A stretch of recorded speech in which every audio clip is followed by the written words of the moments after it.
அஸ்ஸலாமு அலைக்கும் வரஹ்மத்துல்லாஹி வபரகாத்துஹு. தினமும் ஒரு துஆ.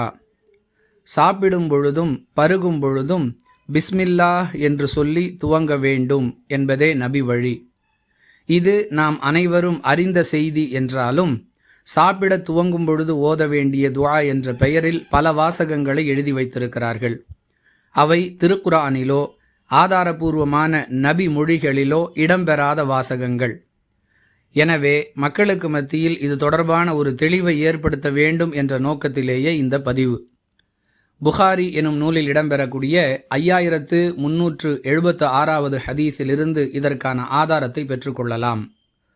உமர் இப்னு அபி சலமா ரதியல்லாஹு அன்ஹு அவர்களுடைய அறிவிப்பாக இந்த ஹதீஸ் அமைந்திருக்கிறது. நான் ரசூலுல்லாஹி ஸல்லல்லாஹு அலைஹி வஸல்லம் அவர்களுடைய மடியில் வளர்ந்த சிறுவனாக இருந்தேன். என்னுடைய கை உணவு தட்டில் இங்கும் அங்குமாக அலைந்து கொண்டிருந்தது. இதை பார்த்த ரசூலுல்லாஹி ஸல்லல்லாஹு அலைஹி வஸல்லம் அவர்கள், சிறுவனே, அல்லாஹுவின் பெயரை சொல்லி சாப்பிட துவங்கு, வலது கரத்தால் சாப்பிடு, உனக்கு அருகில் இருக்கக்கூடிய உணவை எடுத்து சாப்பிடு என்று எனக்கு அறிவுரை கூறினார்கள்.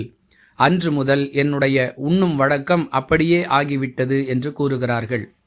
அன்பானவர்களே, இந்த ஹதீஸை ஆதாரமாக கொண்டு சாப்பிட துவங்கும் பொழுதும் எதையாவது பானம் பருக துவங்கும் பொழுதும் பிஸ்மில்லாஹ் என்று மட்டும் சொல்லுவதே இஸ்லாத்தின் வழிகாட்டுதல். வாஹிரு தஅவானா அனில் ஹம்துலில்லாஹி ரப்பில் ஆலமீன். அஸ்ஸலாமு அலைக்கும் வரஹ்மத்துல்லாஹி வபரகாத்துஹு.